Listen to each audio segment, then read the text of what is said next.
झांसी जिले की ऐतिहासिक नगरी एरच, जहां पुराणों के हिसाब से भगवान विष्णु के 10 अवतार में से 3 अवतार इस ऐतिहासिक नगरी में ही हुए।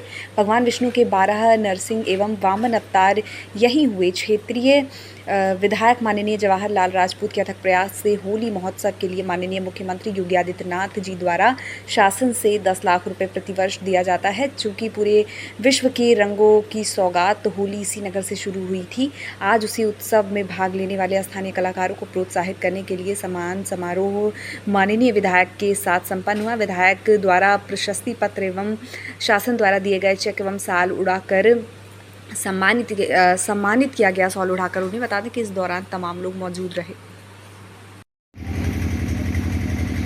ये जो कार्यक्रम हुआ है होली महोत्सव का, जो सम्मान समारोह हुआ है, जो एरच नगरी है, जो ऐतिहासिक नगरी है, इसके बारे में थोड़ा चर्चा करेंगे आप?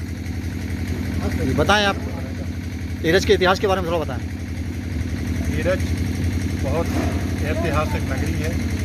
यह सतयुग में राजधानी के रूप में बहुत बड़ा नगर हुआ करता था। इस नगर में भगवान विष्णु के 3 अवतार हुए, जो भगवान नरसिंह के रूप में, भगवान वामन के रूप में एवं 12 के रूप में 3 अवतार इस धरती में जन्म लिए।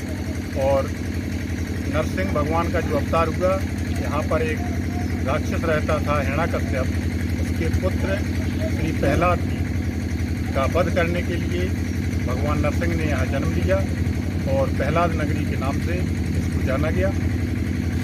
ये नरसिंह भगवान की कर्मभूमि रही है, जन्म यहाँ हुआ नहीं। जबकि जन्म के मामले में जहाँ तक ईश्वर ने जन्म लिए विष्णु के 10 अवतार में से, मथुरा अयोध्या के जन्म हुए हैं। यहाँ इनके जन्म लेने के बाद आज स्वर्ग बने हुए हैं। ऐसा क्या कारण है कि यहाँ पे जो 3 अवतार होने के बावजूद भी इसका अभी तक विकास पूरी तरह से नहीं हो पाया? यह नगरी जिले से लगभग 80-85 किलोमीटर दूरी पर है। पिछड़ी नगरी रही है। यहाँ पे जो जनप्रतिनिधि रहे उन्होंने इस पर गौर नहीं किया, लेकिन वर्तमान में हमारे इस क्षेत्र के माननीय विधायक जी के द्वारा एक अथक प्रयास किया जा रहा है। इसको पर्यटन से जोड़ा जा रहा है और इस नगर को एरच होली महोत्सव के नाम से राज्य सरकार की ओर से प्रति ईयर 10 लाख रुपए का अनुदान भी दिलवाया है, जो हर साल यहाँ मिल रहा है। यह त्यौहार हमारे नगर से ही प्रारंभ हुआ और उसके लिए हमें प्रतिवर्ष अनुदान दिया जा रहा है। प्रतिवर्ष कार्यक्रम होता है। आपका नाम? अमित चौरसिया जी। और ये भक्त प्रहलाद जन कल्याण संस्थान के उसके तत्वाधान में ये कार्यक्रम होता है, ठीक? ये जो कार्यक्रम होता है, इसकी जो पृष्ठभूमि है वो कैसे है? पृष्ठभूमि तो आप वैसे सबको अब जानकारी हो गई है। ये कार्यक्रम प्रदेश ही नहीं बल्कि देश स्तर का हो गया है, क्योंकि एरच वालों ने, एरच के प्रत्येक नगरवासी ने इतनी मेहनत और अपनी इस बात को रखने के लिए माननीय विधायक जी के माध्यम से माननीय मुख्यमंत्री जी तक जब पहुंचाई, तो ये होली एरच महोत्सव जो पूरी दुनिया में मनाया जाता है वो इसी एरच नगरी की देन है। ऐसा केवल यहीं के लोग जानते थे, लेकिन जब एक बृहद प्रयास हुआ और माननीय विधायक जी ने इस बात को हमारे प्रदेश के यशस्वी मुख्यमंत्री श्री योगी आदित्यनाथ जी के समक्ष रखा, तो आज इस महोत्सव के लिए 10 लाख रुपए की पर्यटन विभाग से वित्तीय सहायता मिलने लगी।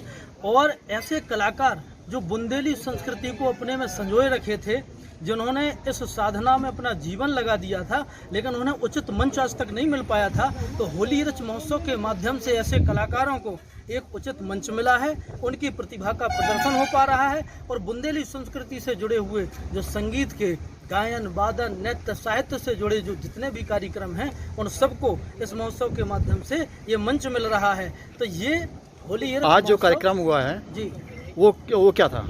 ये कार्यक्रम, जितने भी इस कार्यक्रम का नाम था होली एरच महोत्सव 2023 में प्रतिभागी कलाकारों का, स्थानीय प्रतिभागी कलाकारों का ये सम्मानी समारोह था। क्योंकि इस नगर के जो कलाकार हैं वो नगर के वासी भी हैं, इस कार्यक्रम के वो आयोजक भी हैं, लेकिन कलाकार होने के माध्यम से उनकी प्रतिभा का जब प्रदर्शन इस मंच से हुआ, तो जो पर्यटन विभाग से वित्तीय सहायता आती है वो उस वित्तीय सहायता का कुछ अंश उन्हें भी मिला।